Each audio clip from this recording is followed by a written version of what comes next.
Welcome viewers. हमारी next theorem कह रही है if f be defined and derivable on closed interval a b. अगर आपके पास कोई फंक्शन एफ है, वो कहाँ पर डिफाइन और डेरिवेबल है? क्लोज्ड इंटरवल ए बी के ऊपर।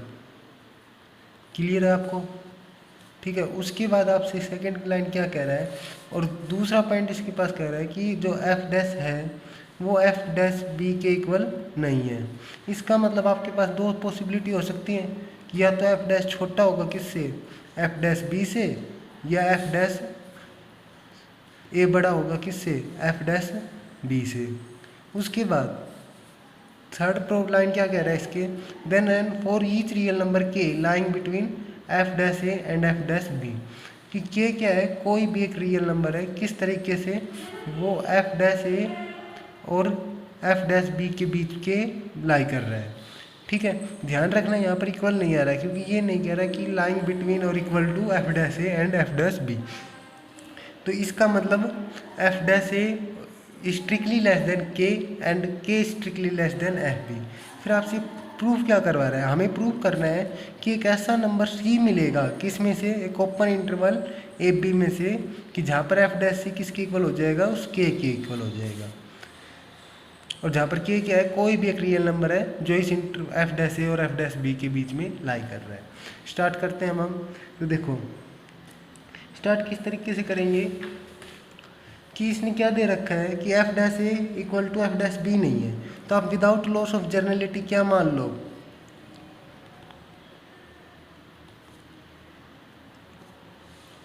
आप विदाउट लॉस ऑफ जर्नलिटी कि मतलब बिना किसी नुकसान के, बिना किसी शंका के आप ये मान लो कि एफ डैश ए किससे छोटा है, एफ डैश बी से। क्लियर है? उसके बाद आप क्या मान लो कि let k be any arbitrary number, real number such that f dash a is less than k और k is less than f dash b. इतना क्लियर है? उसके बाद आप क्या करना है, एक फंक्शन मानना है जी एक्स। जी एक्स किसके इक्वल होना चाहिए, एफ एक्स माइनस के एक्स। ये आपने एक चीज़ कुछ पोजीशन की है, और ये बात आपको याद रखनी पड़ेगी इसकी थ्योरम में कि भाई ये फंक्शन अपनी मर्जी के अकॉर्डिंग आपने मानना। तो अब देखो आप, अब डिफाइन है और डेरिवेबल है किसके ऊपर, एफ एक्स डिफाइंड और डेरिवेबल है ए बी के ऊपर, डेरिवेबल ऑन ए बी। अच्छा, के एक्स क्या है, एक पोलिनोमियल फंक्शन है, इसका मतलब ये डेरिवेबल भी हो गया किसके ऊपर, क्लोज्ड इंटरवल ए बी के ऊपर। इतना क्लियर है आपको? तो एफ एक्स भी डेरिवेबल हो गया, के एक्स भी डेरिवेबल हो गया, तो दोनों का डिफरेंस भी क्या होगा, डेरिवेबल। इसका मतलब जी एक्स क्या हो गया, जी एक्स एक डेरिवेबल हो गया किसके ऊपर, on closed interval a b के ऊपर। जी एक्स डेरिवेबल हो गया, तो इसका मतलब क्या होगा, इसका डेरिवेटिव पॉसिबल होगा। जी एक्स किसके इक्वल था, एफ एक्स माइनस के एक्स के इक्वल था, तो जी डैश एक्स किसके इक्वल हो गया, एफ डैश एक्स माइनस के। अच्छा, जी डैश ए किसके इक्वल होगा, एफ डैश ए माइनस के। और जी डैश बी किसके इक्वल होगा, एफ डैश बी माइनस के इक्वल होगा। ये बात क्लियर है आपको? अच्छा, अब इस इक्वेशन से देखो आप, एफ डैश ए किससे छोटा है, के से, तो इसका मतलब एफ डैश ए माइनस के क्या होगा, जीरो से छोटा होगा, और ये किसकी वैल्यू है, जी डैश ए की, तो इसका मतलब जी डैश ए क्या हो गया, negative. It implies g dash a क्या हो गया, नेगेटिव। सेकंड देखो आप, एफ डैश बी। अब इक्वेशन स्टार देखो आप, इक्वेशन स्टार क्या कह रही है आपसे, के किससे छोटा है, एफ डैश बी से, तो एफ डैश बी माइनस के क्या होगा, बड़ा होगा किससे, जीरो से, और एफ डैश बी माइनस के किसकी वैल्यू है, जी डैश बी की वैल्यू है, तो इसका मतलब जी डैश बी क्या हो गया, पॉजिटिव। तो यहाँ से आपके पास क्या टर्म आ गई कि भाई जी एक्स क्या है, आपके पास अब तक क्या गेट हो गया, g x is defined and derivable on closed interval a b, and g dash a and g dash b are of opposite sign. कि भाई इनके साइन कैसे हैं, अपोजिट हैं, कि भाई एक नेगेटिव है तो एक पॉजिटिव है। तो देयरफॉर आपकी बाय डरबैक्स थ्योरम की सारी कंडीशन अप्लीकेबल हो गई है। तो आपको क्या मिल जाएगा, देयर एग्जिस्ट एक point c belong to open interval a b कि such that ji dash c किसके इक्वल होगा, उस पॉइंट के ऊपर फंक्शन का डेरिवेटिव 0 के इक्वल होता था। भाई डरबैक्स थ्योरम यही तो कहती थी, अगर कोई फंक्शन डिफाइन और डेरिवेबल हो क्लोज इंटरवल ए बी के ऊपर और g dash a and g dash b क्या हो अपोजिट साइन के, तो एक ओपन इंटरवल में से एक पॉइंट सी मिल जाता है कि उस पॉइंट के ऊपर फंक्शन के डेरिवेटिव की वैल्यू 0 होती है। तो जी डैश सी किसकी इक्वल होगी, 0 की, और जी डैश सी किसकी वैल्यू है यहाँ पर, एफ डैश सी माइनस के इज इक्वल टू 0। यहाँ सी ये वैल्यू आ गई है, और एफ इसका मतलब एफ डैश सी किसके इक्वल आ गया, के इक्वल। ये बात आपको प्रूव करनी थी, और ये बात भी प्रूव करनी थी कि देयर एग्जिस्ट। तो मतलब आपको ये दो बातें प्रूव करनी थी, एक ओपन इंटरवल में से पॉइंट सी मिल जाए जिसके ऊपर डेरिवेटिव के हो जाए। ये बात आप प्रूव हो चुकी है, तो ये आपकी नेक्स्ट थ्योरम प्रूव हो चुकी है। उसके बाद आपका नेक्स्ट एग्जाम्पल क्या कह रहा है, एग्जाम्पल नंबर 8। एग्जाम्पल 8 आपसे कह रहा है एफ क्या है, डिफरेंशिएबल है, किसके अंदर, f is differentiable in close interval a b. F differentiable है क्लोज इंटरवल ए बी के ऊपर such that f dash x is not equal to 0 for all x belong to open interval a b. F differentiable close interval a b में किस type से कि f dash x की value 0 नहीं है, मतलब फंक्शन का डेरिवेटिव 0 नहीं है उन पॉइंट के लिए जो ओपन इंटरवल ए बी में बिलोंग कर रहे हैं। फिर कह रहा है आपसे अगर ये बात है तो आपके पास क्या होगा, then f dash x retains the same sign positive or negative in open interval a B.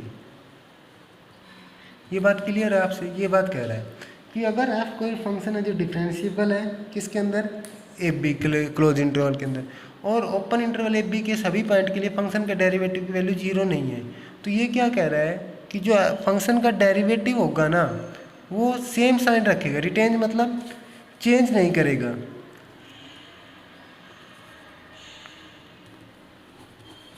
Function मतलब for retain the same sign positive or negative in open interval a b, कि ओपन इंटरवल ए बी में अगर positive sign आ रहे हैं तो function के derivative positive sign रखेगा या नेगेटिव ही रखेगा।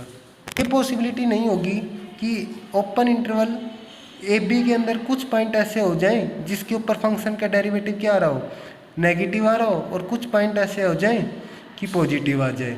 ये बात मतलब पॉसिबिलिटी नहीं होगी for all x belong to open interval, ये बात आपकी होल्ड नहीं हो पाएगी, ये आपसे कहना चाह रहा है। उसके बाद रिटेन का मतलब होता है एक जैसे, मतलब चेंज नहीं होना, कि भाई या तो वो ओपन इंटरवल ए बी के सभी पॉइंट के लिए फंक्शन का डेरिवेटिव या तो पॉजिटिव होगा या नेगेटिव होगा, और कोई आपके पास पॉसिबिलिटी नहीं होगी। क्लियर इतना। उसके बाद देखो इसका प्रूफ करते हैं आप। प्रूफ क्या कह रहा है आपसे कि आपको कह रहा है कि ओपन इंटरवल ए बी में कोई भी ऐसी पॉइंट नहीं होगी जिनके ऊपर साइन अपोजिट आएंगे। तो ये कह रहा है आप उल्टा मान लो कि दो पॉइंट ऐसे हैं, कौन कौन से x1 x2 जिसके ऊपर अपोजिट साइन है। तो ये क्या कह रहा है, इफ पॉसिबल, अगर ऐसा संभव हो कि let x1 x2 belong to open interval a b such that f dash x1 and f dash x2 are of opposite sign.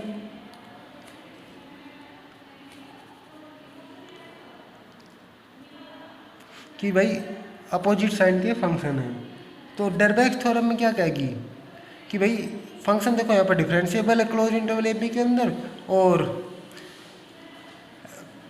F dash x1 और एफ डैश x2 क्या है, अपोजिट साइन रख रहे हैं, तो एक पॉइंट मिल जाएगा open interval c a b से जिसके ऊपर डेरिवेटिव की क्या होगी, 0 होगी। तो देयरफॉर बाय डरबैक्स थ्योरम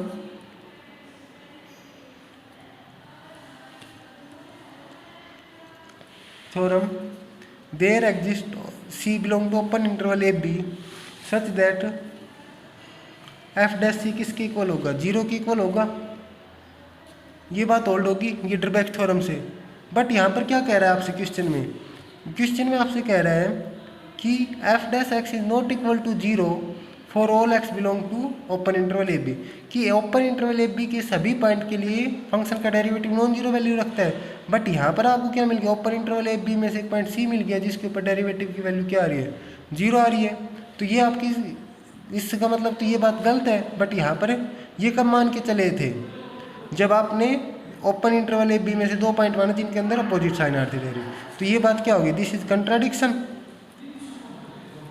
तो इसका मतलब अब आपकी पोजीशन क्या हो गई, गलत हो गई है, पोजीशन इज रॉन्ग। तो इसके अंदर कोई भी पॉइंट नहीं होंगे जिसके अंदर अपोजिट साइन रखेगा। तो इसका मतलब कि function retain the same sign. ये बात क्लियर है। नेक्स्ट एग्जांपल देखो आप, एग्जांपल नंबर 9। देखो एग्जांपल नंबर 9 आपसे क्या कह रहा है, एग्जांपल 9 कह रहा है कि अगर एफ क्या है, डेरिवेबल है सी पॉइंट पे, if f is derivable at a point, अगर एफ क्या है, डेरिवेबल है सी पॉइंट के ऊपर, तो अब आपसे कह रहा है कि then mod f is also डेरिवेबल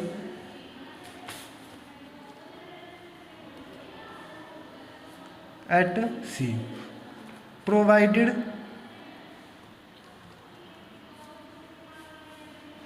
F c is not equal to 0। ये आपसे कह रहा है अगर कोई फंक्शन सी पॉइंट के ऊपर डेरिवेटिबल है तो उसका मॉडुलस, फंक्शन का modulus that is F mode F भी डेरिवेबल होगा किसके ऊपर, सी पॉइंट के ऊपर। कब होगा, जब एफ सी क्या होगा, 0 के इक्वल नहीं होगा। मतलब अगर कोई फंक्शन किसी पॉइंट के ऊपर डेरिवेबल है और उस पॉइंट के ऊपर फंक्शन की वैल्यू नॉन जीरो है, तो उस टाइम पे फंक्शन का मॉडुलस भी उस पॉइंट पे क्या होगा, डेरिवेबल होगा। फिर आपसे कह रहा है is the result is true, is the result true if f c is equal to 0, if not so by example.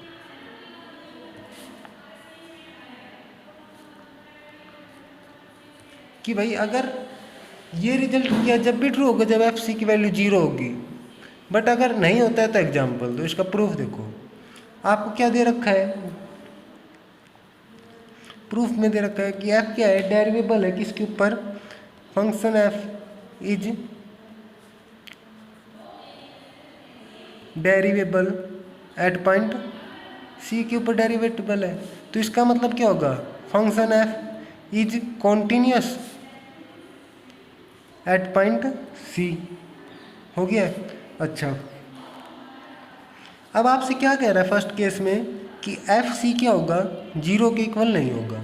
F C 0 के इक्वल नहीं होगा तो इसके मतलब 2 पॉसिबिलिटी है, कौन कौन सी, एफ सी क्या हो, या तो 0 से बड़ा हो या एफ सी क्या हो, 0 से छोटा हो। आप पहला केस लेके चलो, एफ सी क्या है, 0 से बड़ा है।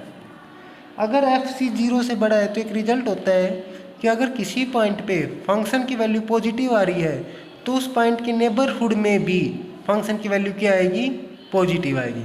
आई रिपीट कि अगर किसी पॉइंट पर फंक्शन की value that is if value of a function at a point is positive, then value of function in the neighborhood of that point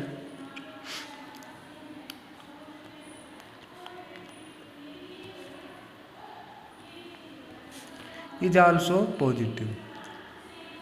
कि अगर किसी पॉइंट के ऊपर फंक्शन की वैल्यू पॉजिटिव आ रही है तो उस पॉइंट के नेबरहुड में भी फंक्शन की वैल्यू क्या होगी, पॉजिटिव होगी। तो अब देखो नेबरहुड क्या होता है, कोई भी ओपन इंटरवल या ओपन सेट जो उस पॉइंट को कंटेन करे। नेबरहुड क्या होता है, एनी ओपन इंटरवल या open set which contains that point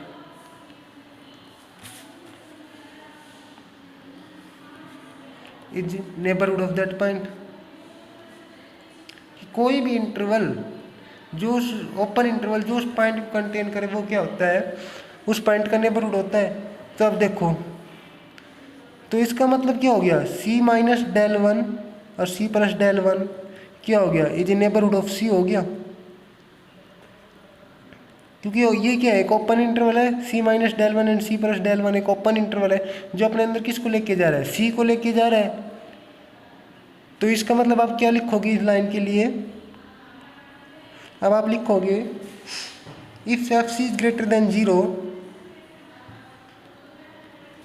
then there exist del 1 greater than 0 such that fx is greater than 0 for all x belong to c minus del 1 से लेके c plus del 1, कि अगर किसी point के ऊपर function की value 0 हो रही है तो उस पॉइंट के नेबरहुड में, उस पॉइंट के नेबरहुड के सभी पॉइंट में फंक्शन की वैल्यू क्या आएगी। देखो ये क्या हो गया, एक नेबरहुड हो गया किसका, सी का। सी का नेबरहुड के लिए, क्योंकि सी पॉइंट पे फंक्शन की वैल्यू क्या आ रही है, 0।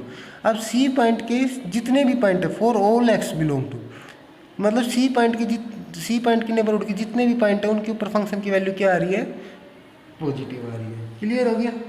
अच्छा, इफ एफ सी क्या होगा, लेस देन होगा, तो सेम इसी तरीके से यहाँ पर पॉजिटिव लिखा तो आप क्या लिख दो, आप नेगेटिव कर दो, is also negative. Then there exist del 2 greater than 0 such that fx is less than 0 for all x belong to open interval c minus del 2 c plus del 2, कि भाई अगर किसी पॉइंट के ऊपर फंक्शन की value negative आ रही है तो उस पॉइंट के नेबरहुड में भी फंक्शन की वैल्यू क्या आएगी, नेब 0 आएगी। तो इस यहाँ से आपके पास दो पॉसिबिलिटी आ गई, क्या क्या, यहाँ से आप क्या मिल गया, f x is equal to,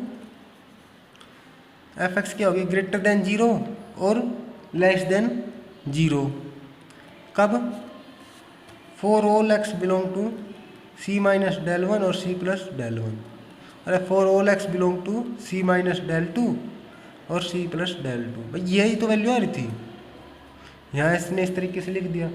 अच्छा, अब देखो आप मॉडुलस फंक्शन किस तरीके से डिफाइन करते थे, मॉडुलस ऑफ एक्स किस तरीके से डिफाइन होता था, एक्स कब, जब एक्स की वैल्यू क्या हो, greater than 0, minus x if x क्या हो, लेस देन 0।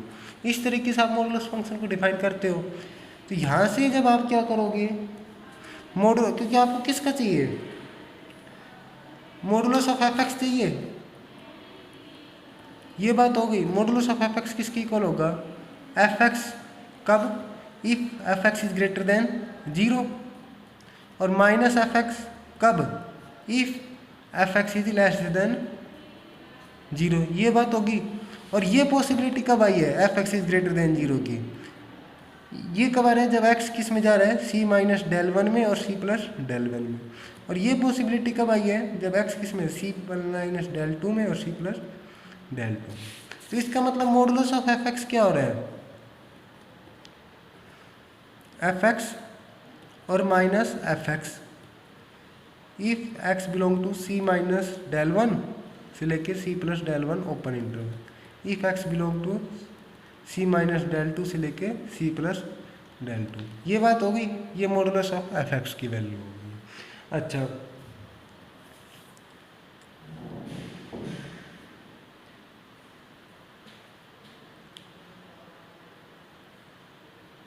अब देखो आप यहाँ पर क्या दे रखा है, क्वेश्चन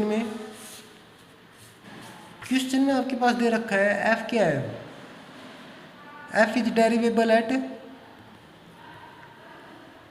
अगर f derivable at point c, अगर f c पॉइंट के ऊपर डेरिवेबल है तो f is also derivable at neighbourhood of c। ये बात क्लियर है कि भाई अगर c पॉइंट के ऊपर फंक्शन डेरिवेटिव है तो c पॉइंट के नेबरहुड में भी फंक्शन क्या होगा, डेरिवेटिव होगा। तो ये देखो एफ एक्स डेरिवेटिव है किसके ऊपर, c पॉइंट के नेबरहुड में, एफ एक्स डेरिवेटिव है सी पॉइंट के, नहीं तो माइनस एफ एक्स भी नेगेटिव होगा। और मॉडुलस ऑफ एफ एक्स के पास दो ही वैल्यू आ रही है, क्या एफ एक्स और क्या माइनस एफ एक्स। तो इसका मतलब मॉडुलस ऑफ एफ एक्स भी क्या हो गया, डेरिवेबल हो गया। मॉडुलस ऑफ एफ एक्स भी क्या हो गया, डेरिवेबल हो गया किसके अंदर, सी पॉइंट के ऊपर। तो ये रिजल्ट कब ट्रू हुआ, जब आपके पास एफ एक्स की वैल्यू सॉरी एफ सी की वैल्यू नॉट इक्वल टू 0 थी। सेकंड केस देखो, इसका मतलब क्या कर दिया, इसका मतलब according to the given condition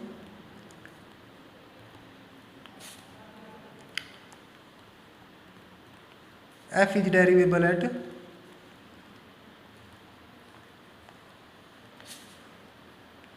at point C. Therefore, modulus of f is also derivable at point C. ये बात क्लियर हो गई। अच्छा, तो इसका मतलब क्या हो गया, when f c is not equal to 0। अगर f c is not equal to 0 है तो अगर एफ जी सी के ऊपर डेरिवेबल है तो मॉडुलस ऑफ एफ भी क्या होगा, सी के ऊपर डेरिवेटिव होगा। अब आप क्या कह रहे हो कि अगर एफ सी की वैल्यू 0 है तो सेकंड केस क्या करो आप, let f c is not equal to sorry f c is equal to 0 ले लो। तो यहाँ पर एक एग्जाम्पल दो जिसके अंदर आइडेंटिटी फंक्शन का एग्जाम्पल दो। तो ये क्या हो गया, तो आइडेंटिटी फंक्शन किस तरीके से डिफाइंड होता है आपका, एफ एक्स किसके इक्वल हो, एक्स के, for all x belong to r. ये बात क्लियर हो गई। यहाँ से एफ जीरो किसके इक्वल होगा, 0 के इक्वल होगा। तो यहाँ पर इसका मतलब सी का काम कौन कर गया, it implies c is equal to 0। तो ये हो गया ना,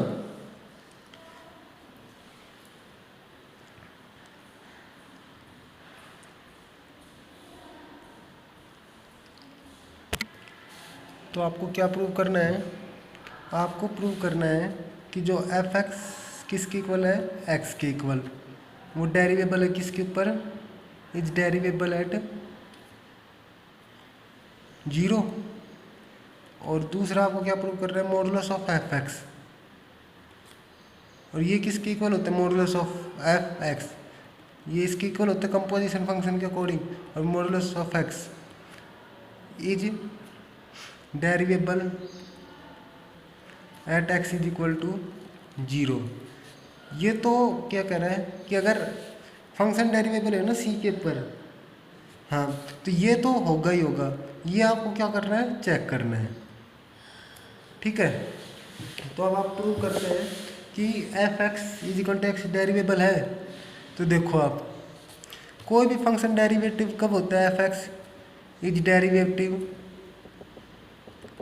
डेरिवेबल at x is equal to c पर कब डेरिवेबल होता है, जब limit f x plus h minus f x upon h tend to 0 exist कर जाए।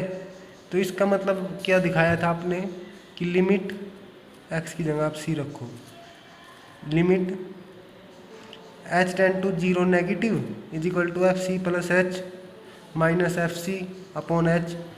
ये तो लेफ्ट हैंड लिमिट थी। और राइट हैंड लिमिट आपसे क्या कह रही थी, राइट हैंड लिमिट आपसे कह रही थी f c plus h minus f c upon h limit h tend to 0 negative. ये क्या हो जाए, इक्वल आ जाए। तो इसके लिए आपको प्रूफ देखो आप,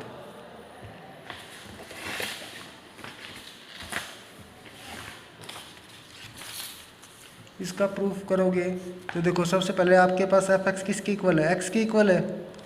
तो लेफ्ट हैंड लिमिट निकालो इसकी, लेफ्ट हैंड लिमिट क्या आ जाएगी, limit h tend to 0 negative f, और आप किसके ऊपर 0 चेक कर रहे हो, at x is equal to 0 के ऊपर चेक कर रहे हो, 0 plus h minus f 0 upon H.